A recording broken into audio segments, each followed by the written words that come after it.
Dehaya Dakshinamurtaye Namaha. So we are going to do the sixth sutra of the second chapter of Shiva Sutra. And I just, because we had a gap, I'll just, in a couple of minutes, just do a quick rewind of the sutras to put what we're going to discuss today in a perspective. The first one was Chitta Mantraha. When we say Chitta Mantraha, what was the vritti of this? Mantra Devata Vimarsha Paratvena Prapta Tat Samarashyam Aradhaga Chittam Eva Mantraha. Generally, when we meditate, we do chanting or anything, there is a set of words that we chant or you meditate on, used to re-engineer your consciousness towards the dhyayas, to whatever you are trying to meditate on. But he's twisting this whole thing. As I had told you, that the Shaktopaya is both Aveda and Veda together. So that Avedatmaka thing is being established, is being underlined here by saying Chitta Mantra. The way consciousness with which you are doing mantra chanting, the mantra is not different from that. So what is the focus on? That you have to be that mantra in your consciousness. Having said that, I'm just not going into the details because we have done this. And the second one, the question would be, how do we do mantra sadhana? Does it require a lot of efforts? He says no.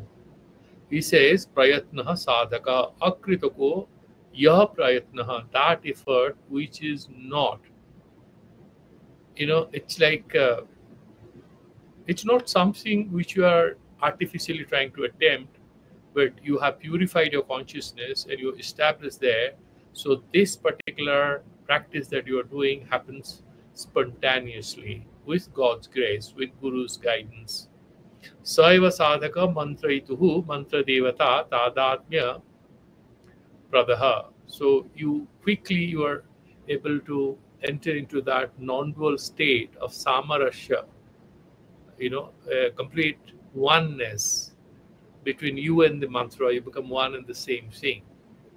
But I'm not getting into, and there was a beautiful example which if you remember, like the eagle bounces on that, it dives, glides very sharply, and then picks up that fish.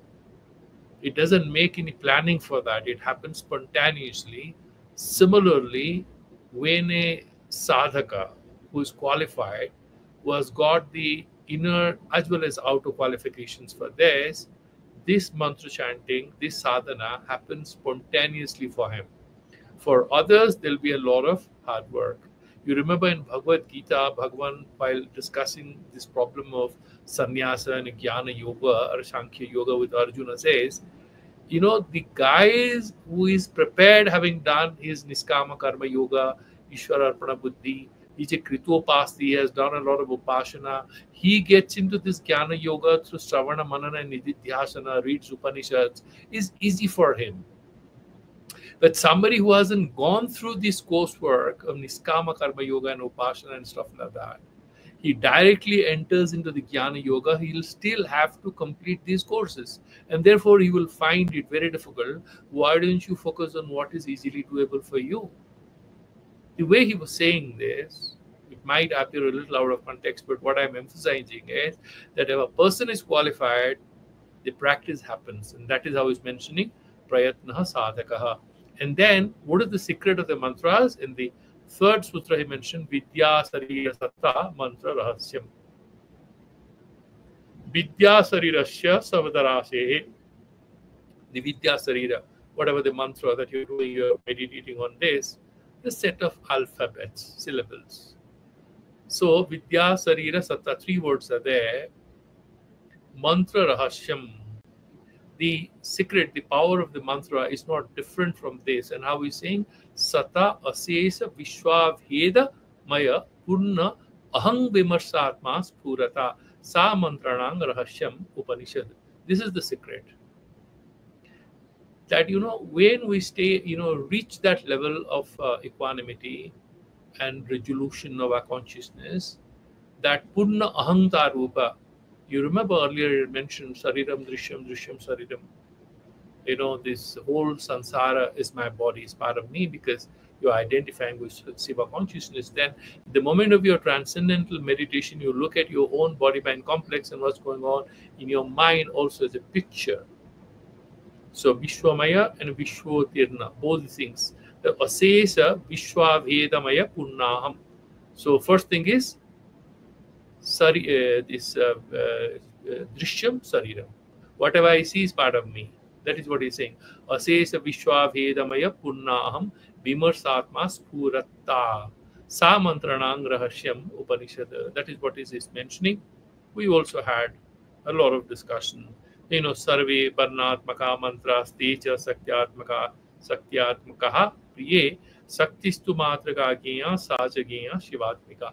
So it's an inverted way. We have discussed this. Starts with mantra. Any mantra has varnas, and each varna is a varna matrika, and they are Sakyatmika and Shakti Shivatmika. We are reuniting with that unified consciousness, and we are kind of trapped in our limitations. We had a long discussion on this from different sources, and then verse number 4. If you are not being able to arrive at that state of consciousness, if you are not being able to experience it, what happens? If you are doing mantra sadhanas, that would be for very limited ends. And he said, Garve chitta vikaso visishta vidya swapnaha. If you are trying to do all other upasanas and doing this for this siddhi or that siddhi, these are like dream, they are false, because they do not allow for a reunification of our consciousness with the absolute transcendental, absolute immanent, all-pervading consciousness, which is our Swarupa. So liberation is not there. There are a few intermediate siddhis that a person gets. You remember he mentioned about what is Nada and then the Teja and all kinds of siddhis that we discussed about. That you may be able to listen to some music, you may be able to see things even in great darkness. You might get all that. You might have a lot of great appearance. You might emanate some energy of no use because you're still trapped in samsara. You're not getting liberation. Having said that, he's saying no. What is the right way of doing mantra sadhana? He said vidya samadhane swabhavike khechari shivavastha.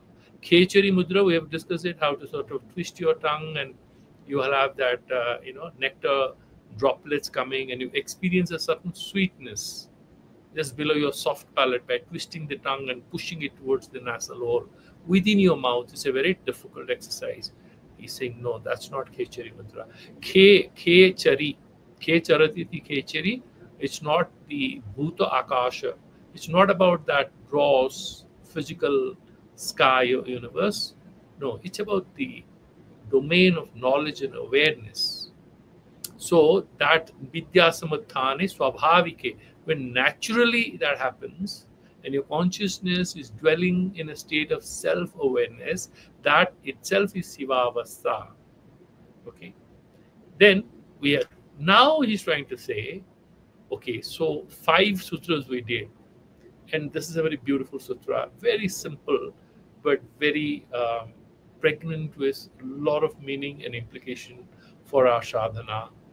There are a few controversies about the role of a helper or a counselor or a guide in your lives in spiritual matters. So we would look at it. What he's trying to say is, you know about what is mantra, you know how not to do it, and if you do it, what's the limited benefit and what is the right way to do it to get Shivavastha. Try to sort of reunite with your original consciousness. And that's what I was suspecting. This has happened and there's a path.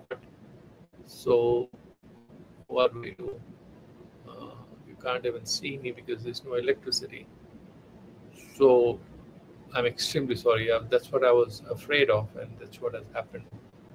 So, we have no alternative. I have to terminate the YouTube. And then, anyway, no problem. We'll.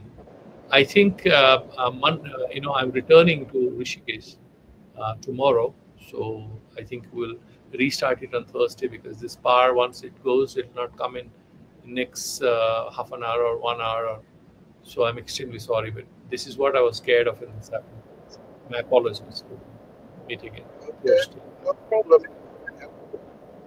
Yeah, please ask Nilesh. You asking something? No, I'm Because just saying no problem. Yeah, so this is it's an interesting thing, like going in a cave and no, meditating. So because you see, you saw the room I was sitting. It's actually a cave, so they have adjusted some walls. So there are some, stones coming out and all. It's a very wonderful spiritual setting. The problem is that the electricity and network, they are not in your control. ah, So absolutely, the power thing goes and comes. I don't know why. This is a border town, just about 10 kilometers from China. So you should all the time ah, have power. And you see our safety, how safe we are. What will army do if the power comes and goes so frequently? I mean, that's a very funny ah, situation. That's how it is. So we'll meet on Thursday. We'll continue. Very sad. So, okay. So see you on Thursday. Sorry. okay. Okay, Swami. Thank you.